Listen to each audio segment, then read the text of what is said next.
नमस्कार दोस्तों, आप सभी का एक बार फिर से स्वागत है हमारे चैनल भक्ति ज्ञान में। दोस्तों, एक बार की बात है, एक बूढ़ा सेठ था।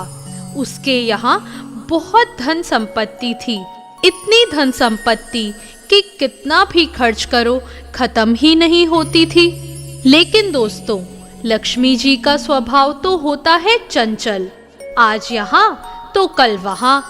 अब उनका मन सेठ के यहाँ से भर गया, तो अब वो किसी दूसरे के यहाँ जाने के लिए ललायत हो गई।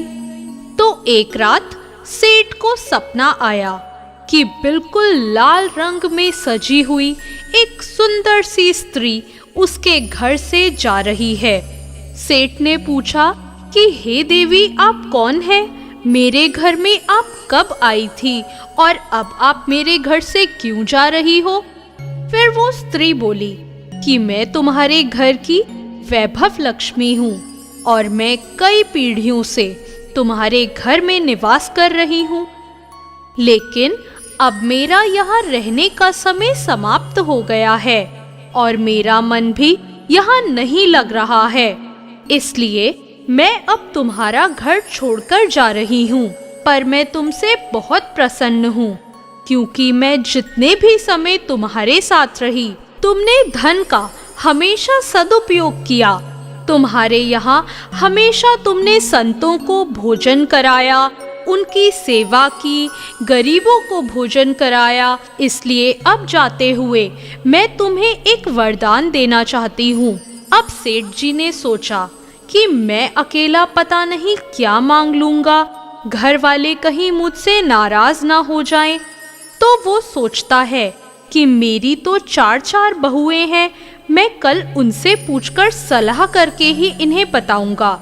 तो उसने लक्ष्मी जी से कहा, हे माँ लक्ष्मी, मेरी चार बहुएं हैं, मैं घर वालों से सलाह करके ही आपको कल बताऊंगा।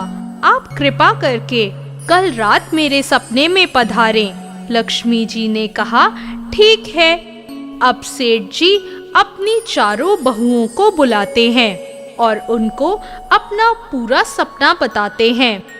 तो बड़ी बहू कहती है, पिताजी, आप तो ऐसा करो कि उनसे कह दो कि हमारे अन्न के बहुत से गोदाम और सभी भंडार भर दें।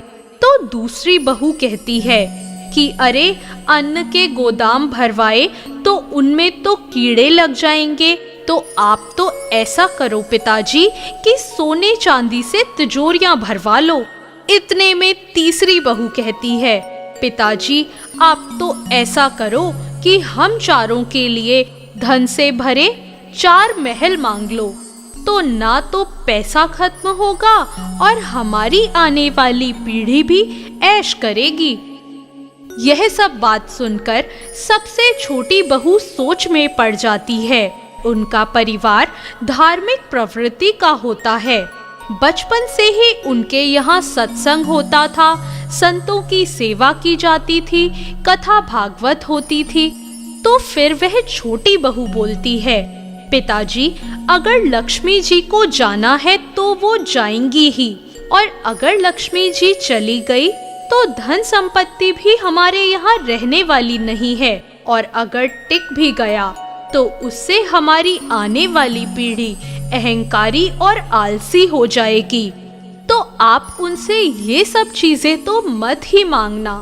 आप तो उनसे कहना कि माता लक्ष्मी, अगर आप जाना चाहती हैं तो अवश्य जाएं, पर ये वरदान हमें देकर जाएं कि हमारे घर सज्जनों की सेवा हो, हरि कथा होती रहे और हमारे आपस में प्रेम बना रहे, क्योंकि प्रेम रहेगा तो हम किसी भी कष्ट को मिलकर काट लेंगे। सेठ जी को भी उसी बहू की बात सबसे सही लगी। अगले दिन जब माता लक्ष्मी फिर सेठ जी के सपने में आई, तो लक्ष्मी जी ने पूछा, तो अब बताओ तुम्हें क्या चाहिए?